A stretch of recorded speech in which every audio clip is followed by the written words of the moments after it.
আমার মেয়েরা, আল্লাহর নবী ডাক দিয়ে বলে, উমর তুমি কেন আজকে খুশির দিন কান্না করো?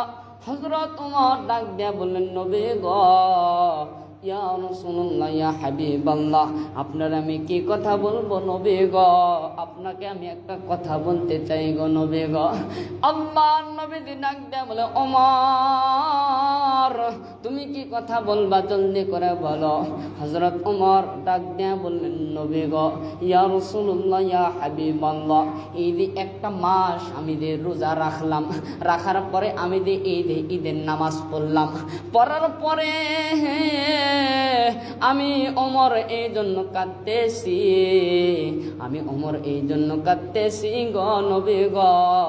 আমার এই যে রমজান মাস আমি যে একটা মাস রোজা রাখলাম, 30টা রোজা আমি ওমর পালন করলাম, 30টা রোজা আমি রাখলাম, আল্লাহর হুকুম আমি ওমর মানলাম, কিন্তু আমি তো নামাজও পড়লাম। ও নবী গো, ইয়া রাসূলুল্লাহ, ইয়া হাবিবাল্লাহ, আপনারে আমি একটা কথা বলতে চাই। ও নবী গো, এই যে 30টা রোজা অথবা 29টা রোজা আমি রাখলাম, রাখার পরে আমি যে নামাজ পড়লাম, এটা কি কবুল হলো কিনা আমার জানা নাই। আমি যে রোজা করলাম এটা কবুল হলো কিনা জানা নাই, এই জন্য আমি ওমর কাঁদতেছি। হযরত আলী ডাক দিয়ে বলে, ওমর রে, ও ওমর তুমি তো জান্নাতের টিকিট প্রাপ্ত সাহাবী। হযরত ওমর, আমি আবু বকর তো জান্নাতের টিকিট প্রাপ্ত সাহাবী, কিন্তু ওমর আমরা তো আরো তিনটা সাহাবী এই জায়গাতে আছি, অথবা আমরা 3জন সাহাবী দাঁড়িয়ে রয়েছি তোমার সামনে, আমরা তো কাঁদি না, তুমি কেন কান্দো, জলদি করে বলো। ওমর ডাক দিয়ে বললেন, আলী রে, ও আবু বকর, ও উসমান, ও নবী গো, আপনি তাহলে শুনেন গো নবী গো, আমি এই জন্য কাঁদতেছি গো, আমার আমল কবুল হইল কিনা এই জন্য আমি কাঁদতেছি।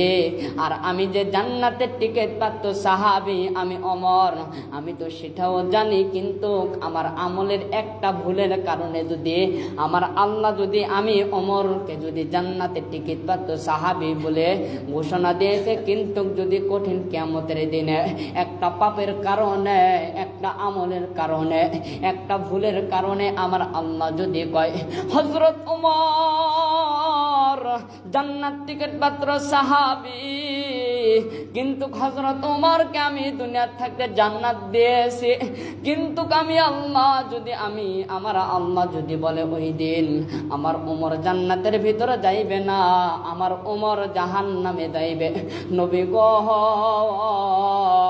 তাহলে বলেন তো নবী গো, আমি ওই সময় কোন জায়গাতে যাব? আল্লাহর নবী ডাক দিয়ে বলে, ওমর রে,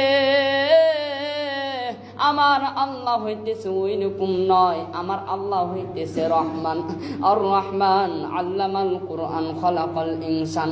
ভাই গো, এই ময়দানে কে গো বন্ধু আসছেন এতিম, কে গো বন্ধু আসছেন, কে গো বন্ধু এই ময়দানে আসছেন গো বন্ধু গুনাহগার। হযরত ওমর ডাক দিয়ে বললেন, নবী গো, তাহলে কি আমার আল্লাহ কি আমার এই আমল কি কবুল করবে কিনা আমার জানার দরকার। আল্লাহ নবী ডাক দিয়ে বলেন, ওমর রে, তুমি যেহেতু জান্নাত টিকিট প্রাপ্ত সাহাবী, চিন্তা করো না রে ওমর, তুমি যেহেতু জান্নাত টিকিট প্রাপ্ত সাহাবী, তুমি যেহেতু দুনিয়ার থাকতে কোরআন মানছ, আর তুমি তো দুনিয়ার থাকতে আমল করেছ, আমি নবী বলে গেলাম, ওমর রে, তোমার তো জান্নাতের টিকিট প্রাপ্ত সাহাবী, আমার আল্লাহ কোনোদিন ব্যর্থ তোমার সাথে করবে না, তোমার আমল সমস্ত আমল আমি নবী বইলা গেলাম, সমস্ত আমল আমার আল্লাহ কবুল করবে। একটু আওয়াজ করে বলেন না সুবহানাল্লাহ।